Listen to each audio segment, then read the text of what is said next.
Саламатсыңарбы балдар? Саламатсыздарбы урматтуу ата-энелер? Биз адаттагыдай онлайн сабагыбызды улантабыз. Андыктан сабакка керектүү дептер, ручка, китебибизди алып, тынч бөлмөдө отурушуңарды суранам. Биз бүгүн 6-класска Кыргыз мамлекетинин башкаруу түзүмү деген жаңы теманы өтмөкчүбүз. Кана балдар, биз сабакты баштаардан мурда алтын эрежебизди түзүп алалы. Биз ар дайымгыдай мектепте эмеспиз, бирок алтын эрежени үйдө да колдонушубуз керек. Үйдөгү алтын эрежебиз кандай болушу керек? Биринчи, онлайн сабакты калтырбай көрүү. Экинчи, сабак башталганда тынч бөлмөдө отуруу. Үчүнчү, убакытты туура пайдалануу. Төртүнчү, жакындарыбыздын тынчын албоо.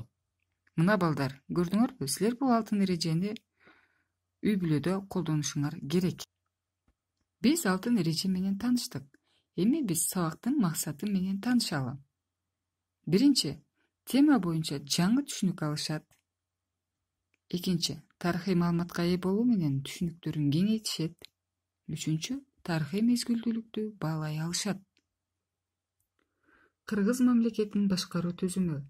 Кыргыз мамлекети көз карандысыздыкты алганга чейин биздин замандын 6-7 кылымдарда азыркы Россия өлкөсүндөгү Красноярск аймагында өз мамлекеттүүлүгүн калыптаган. Ал жерде Каган башкарган. Каган деген ким, кандай деген суроо болушу мүмкүн, балдар? Каган бул биздин азыркы президент деген титулга барабар болгон. Каган мамлекет башчысы. Каган түшүнүгү улуу башкаруучу дегенди билдирет. Байыркы түрк мамлекетинин башчыларынын титулу. Алгач мамлекетти ажоо башкарган. Тарыхый булактарда кыргыздар башчысын негизинен хан деп атаган. 6-кылымда кыргыздарды, түрктөрдү, уйгурларды башкарган адамдар же башкы аскер башчылары Каган титулун колдонушкан. Мисалы, Билге Каган, Бумын Каган, Барсбек Каган. Каган же мамлекет башчысы укуктук мамилелерди жөнгө салган өлкөдөгү эң жогорку бийликтин ээси болгон. Ал мамлекеттин ички жана тышкы саясатын аныктаган. Чет элдик элчилерди кабыл алуу, бектерди жапкуу, элтебер, шат, таркан, өндүү руу башчыларын дайындаган. Алык-салыктын өлчөмүн белгилөө сыяктуу иштерди, ошондой эле жогорку аскер башчысы катары согуш жана тынчтык маселелерин чечкен. Кыргыз мамлекети аскердик типтеги мамлекет болуп, куралдуу күчтөргө өзгөчө көңүл бурган. Кагандын буйругуна кайдыгер мамиле жасаган чиновниктер, Каганга туура эмес кеңеш берген кеңешчилер аяосуз жазаланган. Сүрөттөн кимди көрүп жатасыңар, балдар? Эгер тапкан болсоңор, азаматсыңар. Бул Кыргыз мамлекетинин башкаруудагы чоң ордуар алгачкы кыргыз Каганы Барсбек. Бул Энисей кыргыздарынын Каганы болгон. 7-кылымдын аягы 8-кылымдын башында бул Энисейдеги кыргыз мамлекетинин калыптанышына зор салым кошкон. Бул бийликти Шибоки Атчандан өткөрүп алган деген тарыхый маалыматтар бар. Барсбек Каган эрктүү, күчтүү, жоопкерчиликтүү жана ошондой эле мамлекетти башкарууда зор талантка ээ болгон. Жаштайынан саясий иштерге аралашып, өзүнүн башкаруу мүнөзүн калыптаган десек болот. Мамлекетти башкарууда кызматтардын аталышы. Мамлекет башчысы Каган, Кагандан кийинки 2-орунда Мансап, буйрук, андан кийинки Бойла, анан Ярган деп аталган. Кагандын балдары тегиндер, ханзадалар болуп эсептелген.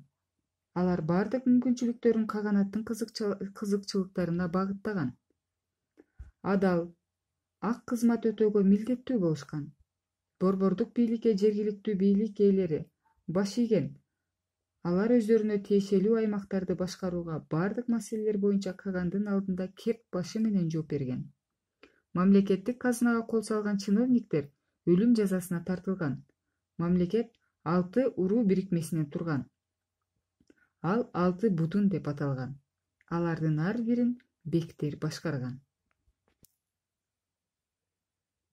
Мына балдар, таблицаны көрүп жатасыңарбы? бул таблицанын сүрөтүн тартып, таблицаны чийип, биринчи орунда, экинчи орунда, үчүнчү орунда, кийинки орунда Каган, буйрук, бойла Эрган. Буларды жазасыңар дагы азыркы бийлик органдарына салыштырасыңар. Мисалы, Кагандын ордуна кимди коюшубуз мүмкүн? Албетте, президент дейбиз. Экинчи, буйрук. Бул премьер-министр десек болот, Ошентип бул таблицаны азыркы бийлик органына салыштырып толтурабыз. Мамлекеттин биримдиги үчүн аракеттер. Байыркы кыргыздардын коомдук аң сезими, диний ишенимдери ар түрдүү багытта болгон. Бирок кыргыз каганатында элдин, каганаттын кызыкчылыгын көзөгөн күчтүү мамлекеттик идеология негизделген. Ансыз кыргыздар каганат түзө алмак эмес. Өлкөдөгү биримдик мамлекеттик масштабта иштелип чыккан идеологияга жараша жүргүзүлгөн. Ал биримдик социалдык катмарлар ортосундагы конфликтти жокко чыгарган. Мамлекеттик идеологиянын негизинде кыргыз этносун, кыргыз маданиятын, аскер күчтөрүн даңазалаган этностук аң сезими калыптанган. Ошол кезде кыргыздар негиздеген идеология кыргыздардын жана аларга баш ийген уруулардын мүмкүнчүлүктөрүн мамлекеттин кызыкчылыгына багыттай алган. Өлкөдө атуулдук, ата мекенди сүйүү, аны менен сыймыктануу сезими күчтүү өнүккөн. Ар бир кыргыз өз жери жана эли үчүн, көз карансыздык үчүн күрөштө курман болууга даяр турган.